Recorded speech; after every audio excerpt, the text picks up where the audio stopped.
આ નાસ્તો તમારી ફરસીપુરી અને શક્કરપારાને ભૂલાવી દે એવો છે. હેલો એવરીવન, આજે આપણે બનાવશું ઘઉંના લોટમાંથી એકદમ નવો નાસ્તો. તો ચલો જરા પણ વાર કર્યા વગર રેસીપી શરૂ કરીએ. નવો નાસ્તો બનાવવા માટે મેં 1 કપ ઘઉંનો ઝીણો લોટ લીધો છે.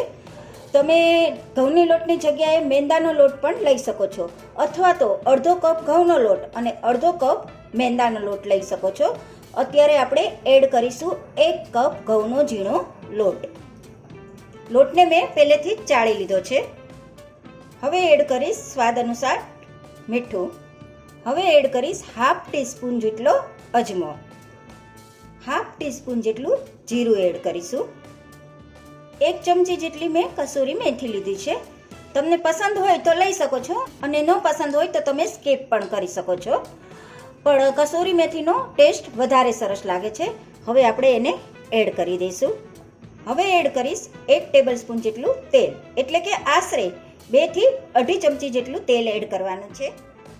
હવે આપણે બધી સામગ્રીને સારી રીતે મિક્સ કરી લઈશું. આ નાસ્તો સ્વાદમાં એટલો સરસ લાગે છે ને, અને તમે છોકરાઓને લંચ બોક્સમાં પણ આપી શકો છો. હવે બધું સરસ રીતે મિક્સ થઈ ગયું છે. આપણે હવે થોડું થોડું પાણી એડ કરી અને કઠણ લોટ બાંધશું, એટલે કે પૂરી જેવો લોટ તમારે બાંધવાનો છે.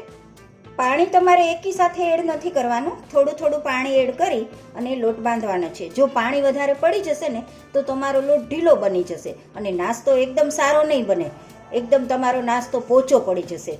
બસ આવી નાની નાની ટિપ્સ અને ટ્રિક્સ ફોલો કરશો ને માય ડિયર ફ્રેન્ડ, તો તમારી રેસીપી છે ને એકદમ સરસ બનશે અને રેસીપીને તમારે ને 4 ચાંદ લાગી જશે. બસ થોડું થોડું પાણી એડ કરી હવે લોટને બાંધી લઈશું. લોટ સરસ રીતે બંધાઈ જવા આવ્યો છે. આપણે એને 1-8 મિનિટ માટે ગૂણવી પણ લઈશું, જેથી કરી લોટ એકદમ સ્મૂથ થઈ જાય અને આપણી રેસીપી એકદમ ફર્સ્ટ ક્લાસ બને. હવે આપણે અંદર હાફ ટીસ્પૂન જેટલું તેલ એડ કરીશું અને લોટને કૂણવી લઈશું. બસ તેલનું પ્રમાણ તમારે લાસ્ટમાં સાવ ઓછું જ રાખવાનું છે. પહેલાં પણ મેં તમને કીધું હતું કે તેલનું પ્રમાણ તમારે ઓછું રાખવાનું છે. મોણ તમારે વધારે નથી આપવાનું, સાવ ઓછું જ મોણ આપવાનું છે. તોય આ નાસ્તો તમારો એકદમ ખસ્તો બનશે અને ટેસ્ટમાં તો તમે વાત જ ન પૂછો, એટલો સરસ નાસ્તો બનશે. છોકરાઓ સામેથી તમારી પાસે માગશે કે મમ્મી મને ઓલો નાસ્તો બનાવી આપ ને. જો લોટ સરસ રીતે બંધાઈ ગયો છે. હવે એને 10 મિનિટ માટે રેસ્ટ આપશું.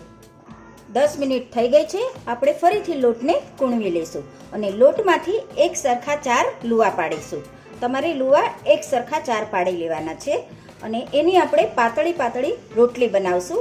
આગળ હું તમને બતાવીશ કે આપણે કેવી રીતે એને વણીશું અને કેવી રીતે તૈયાર કરીશું.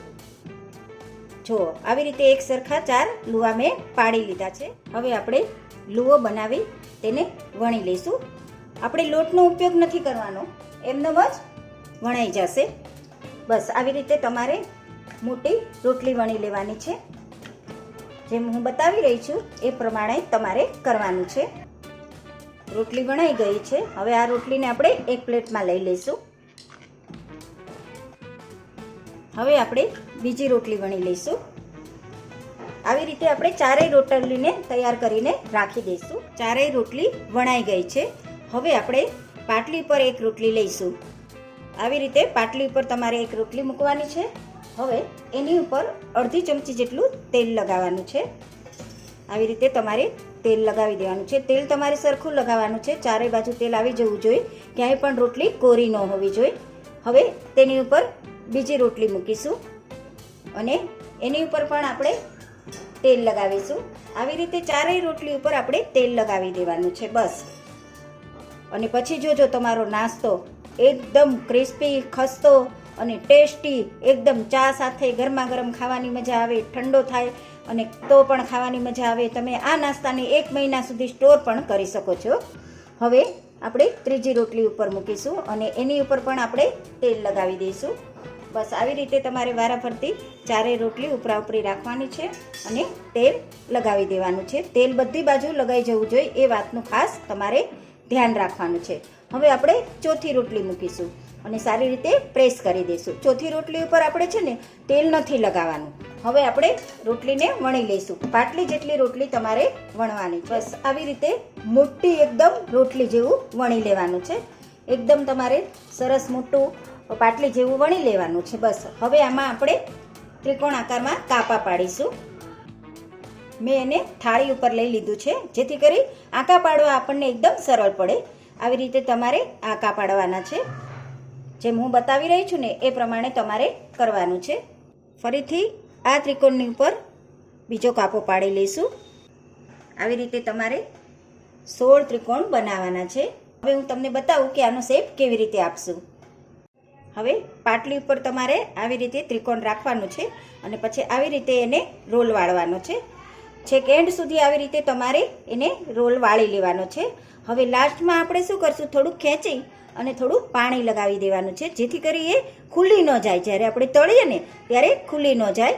બસ એકદમ સરસ મેક્રોની જેવો શેપ આવી ગયો ને.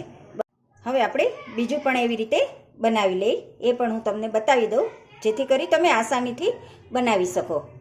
બસ હવે લાસ્ટમાં ફરીથી આપણે થોડું ખેંચી લઈશું અને પાણી લગાવી દઈશું અને પછી એને સ્ટીક કરી દઈશું.